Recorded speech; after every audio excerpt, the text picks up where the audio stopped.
আসসালামু আলাইকুম। আশা করি সবাই ভালো আছেন। আজকে চলে এসেছি আপনাদের মাঝে ছোট্ট একটি ভিডিও নিয়ে। তো আজকে দেখতে পাচ্ছেন আমি মাঠে চলে এসেছি, প্রাকৃতিক পরিবেশ।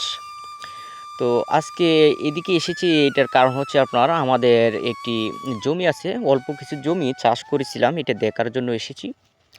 তো আজকে এই জমিটা দেখব, এটার কারণ হচ্ছে আপনার ইদানিং প্রচুর রৌদ্র দিতেছে, প্রচুর রৌদ্র এবং কড়া। তো প্রচুর রৌদ্র করার কারণে কিন্তু ফসলের অবস্থা অনেকটাই খারাপ হয়ে যাচ্ছে।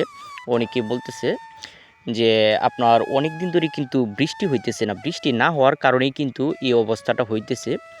যার কারণে আজকে আসলাম এবং জমিটি দেখব, আপনাদের কাছেও শেয়ার করব এবং শেয়ার করতেছি, দেখানোর চেষ্টা করব। তো সাথে থাকেন, এটা হচ্ছে আপনার সুনামগঞ্জ, লোকেশন হচ্ছে সুনামগঞ্জ হাওর অঞ্চল, ধর্মপাশা থানা। তো এই দিক থেকে আমি ভিডিওটা শেয়ার করতেছি, আপনাদের কাছে দেখানোর চেষ্টা করতেছি। তো গ্রামের পরিবেশ, অসাধারণ পরিবেশ আমার কাছে খুবই ভালো লাগে, কারণ এই গ্রামের যেই বিষয়বস্তু আছে এবং গ্রামের যে প্রাকৃতিক পরিবেশ আছে এগুলো কিন্তু আপনার মন কেড়ে নেয়। এবং এদিকে আপনার নীরব স্থানগুলির মধ্যে আসলে এই মাঠে ঘাটে এবং ধান ক্ষেতের আশেপাশে সময় কাটালে প্রাকৃতিক পরিবেশে কিন্তু খুব ভালো লাগে।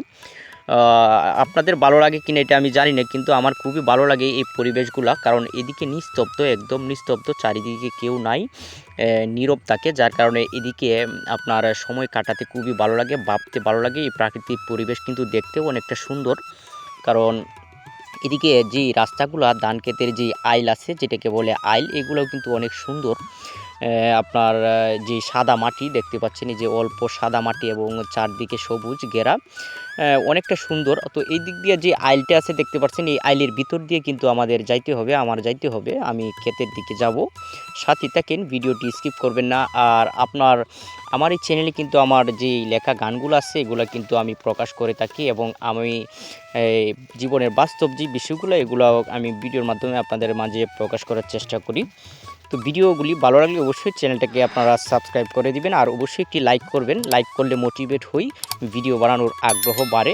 তো অবশ্যই একটি লাইক করবেন। তো আমি কিন্তু চলে এসেছি, কাছাকাছি চলে এসেছি। আমার যে জমিটা আছে দেখতে পাচ্ছেন, তো এখানে আমি জমিটার যে ধান আছে এই ধানগুলো দেখব যে কেমন হয়েছে, এবং আপনাদের কাছেও শেয়ার করব। তো অনেকটাই নাকি ক্ষতিগ্রস্ত হয়েছে, অনেকেরই জমি কিন্তু ক্ষতিগ্রস্ত হয়েছে করার কারণে। তো এই করা যতদিন পর্যন্ত না কমবে এইগুলা কিন্তু ক্ষতি হতে থাকবে। বৃষ্টির দরকার, প্রচুর দরকার, বৃষ্টি না হলে কিন্তু ফসলের অনেক ক্ষতি হয়। আর এই ফসল ফলাতে কিন্তু আপনার অনেক টাকার প্রয়োজন হয়, অনেক টাকা খরচ হয়, পরিশ্রম হয়। তো এটা হচ্ছে আমাদের যে জমি, এটা হচ্ছে আমাদের জমি দেখতে পাচ্ছেন। এটা এরিয়াটা দেখেন, আপনার এখান থেকে আপনাদের একটু দেখানোর চেষ্টা করব। দেখেন এই যে আপনার এইখান থেকে কিন্তু এই যে আপনার কালো সাইড দেখা যাচ্ছে আপনার একদম দূর থেকে। এখান থেকে কিন্তু এই জমিটা আমাদের, এই জমিটাই, এখানে অল্প জমি, বেশি জমি না। তো এগুলো আপনার অনেক পরিশ্রম হয়, ফসল ফলাইতে অনেক পরিশ্রম হয়। তার মধ্যে যদি আবার আপনার প্রাকৃতিক কারণে যদি ফসলের অবস্থা খারাপ হয় তাহলে কিন্তু অনেকটাই কিন্তু মন ভেঙে যায়, কারণ এগুলা ফসল ফলাইতে অনেকটাই পরিশ্রমের যে বিষয় থাকে, এগুলা যখন মনে হয় তখন কিন্তু আপনার অনেকটাই কিন্তু মন ভেঙে যায় যদি ফসলের অবস্থা খারাপ হয়। তো এদিকে আপনার যে ধানের অবস্থা কিন্তু করার কারণে কিন্তু পরিপুষ্ট হইছে না, পরিপুষ্ট একবারই হইছে না। আপনাদেরকে একটু দেখানোর চেষ্টা করতেছি। আপনার পুষ্টতা কম হইছে, এবং দেখেন এদিকে কিন্তু যে ধানের যে ছড়াগুলো আছে দেখেন এগুলো কিন্তু আপনার এই রোদে কিন্তু পুড়ে যাচ্ছে, এই যে মাঝে মধ্যে কিন্তু পুড়ে যাচ্ছে। এগুলো প্রচুর রোদের কারণেই এরকম হইতেছে, বৃষ্টি না হওয়ায় আপনার প্রথম থেকে কিন্তু বৃষ্টি হইতেছে না, যার কারণে এগুলো কিন্তু পুড়ে যাচ্ছে এবং আপনার পরিপুষ্ট কিন্তু ভালোভাবে হইতেছে না। আপনার যেটাকে বলে সুসা আঞ্চলিক ভাষায়, এরকম কিন্তু সুসা হইতেছে বেশি। যে ভিতরে কিন্তু আপনার যে ধানের যে ইয়াটা আছে আপনার, অর্থাৎ এই ভিতরে যে চাউলটা, এই চাউলটা কিন্তু অনেক ধানের ভিতরে কিন্তু চাউল নেই, কারণ ভিতরে আপনার শুকিয়ে গেছে রোদের কারণে। তো এটা আপনার এই রোদের কারণেই হচ্ছে এরকম। আপনাদেরকে একটু দেখানোর চেষ্টা করি। দেখেন এই যে দেখেন এই ভিতরে কিন্তু চাউল নেই, এরকম কিন্তু আপনার বেশিরভাগ ধানেই কিন্তু এরকম। তো যার কারণে আজকে একটু এসেছি এদিকে দেখার জন্য এসেছি, চলে যাব। এদিকে অনেক জমি কিন্তু এরকম ক্ষতিগ্রস্ত হয়েছে আপনার এই রোদের কারণে, কারণ ফসল অনেকটাই কিন্তু আপনার যে যেভাবে হওয়ার কথা ছিল, অর্থাৎ যেরকম ফসল হওয়ার কথা ছিল এরকম কিন্তু আপনার হইতেছে না।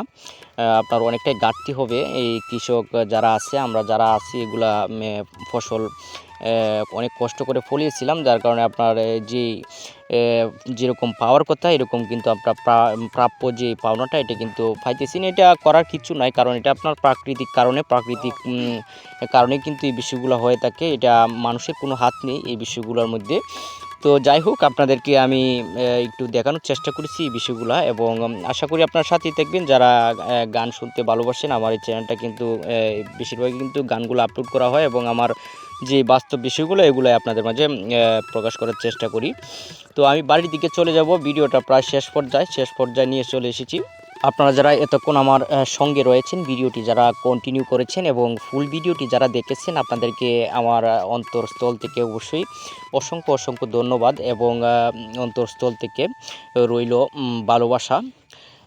তো আপনারা ভালো থাকবেন, সুস্থ থাকবেন আশা করি। ধন্যবাদ সবাইকে, আজকে এ পর্যন্তই।